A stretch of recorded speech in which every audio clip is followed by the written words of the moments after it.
Je demande au président de la République de décréter les deuils nationaux de 3 jours.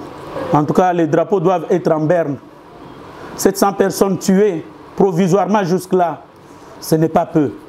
En tout cas, ce n'est pas peu. Nous devrions pleurer nos sœurs. Nous devrions pleurer nos sœurs. Moi, dans les lots de ceux qui ont été tués, j'ai été touché dans ma chair par la mort de mes neveux qui se sont armés dans l'armée pour défendre l'intégrité de notre territoire.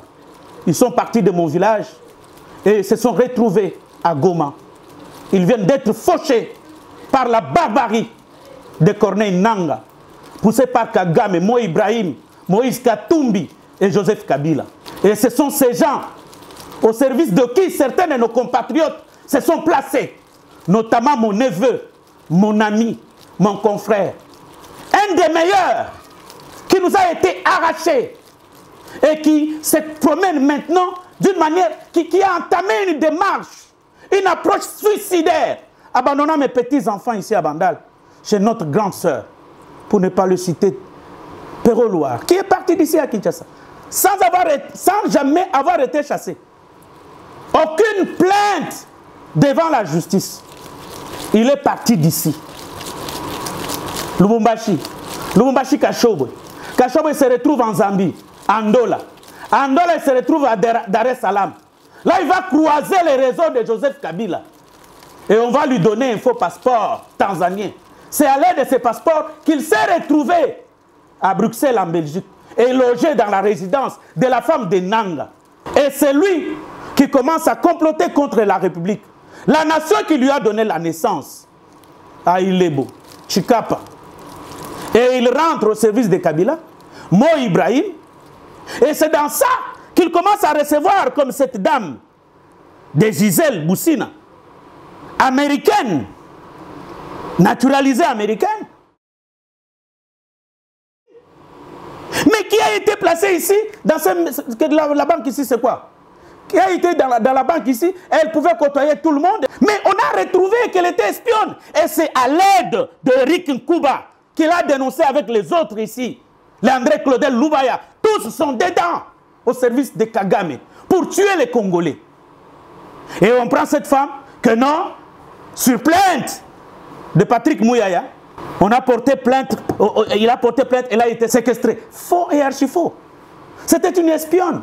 Les vidéos sont là, les photos sont là, ces conversations dans son téléphone avec Corneille Nangaa.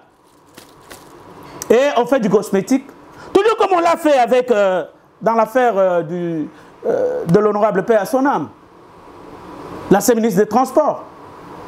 On a porté une plainte là, du cosmétique, pour juste faire du bruit dans les médias. Et on utilise qui? Le même avocat, maître Bernard Menguin, qui a toujours servi Kagame, qui a toujours été l'avocat de Tutsi. Lorsque Kagame traîne quelqu'un, c'est cet avocat ici. C'est cet avocat ici qui a porté plainte contre le général Ndayouel. Et c'était du cosmétique. C'était pour la consommation populaire. Ça n'avait rien parce qu'il n'y aura jamais de procès dans cette affaire ici. Et tout simplement parce que Kagame, Moïse Katumbi et Kabila ont décidé d'éliminer physiquement, médiatiquement, politiquement, tous ceux qui se sont engagés à défendre la nation aux côtés du président de la République, notamment Kaikwamba, la ministre des Affaires étrangères, la dame de fer, Wagner. Et c'est lui qui répond, qui joue aujourd'hui les rôles et de porte-parole du président de la République, parce que quand le porte-parole adjoint de Paul Kagame parle, c'est Patrick Mouyaya qui répond. Quand Kagame parle, c'est Mouyaya qui répond, comme porte-parole du gouvernement. Et même comme porte-parole de l'armée, parce que l'armée, elle est la muette, la plus muette.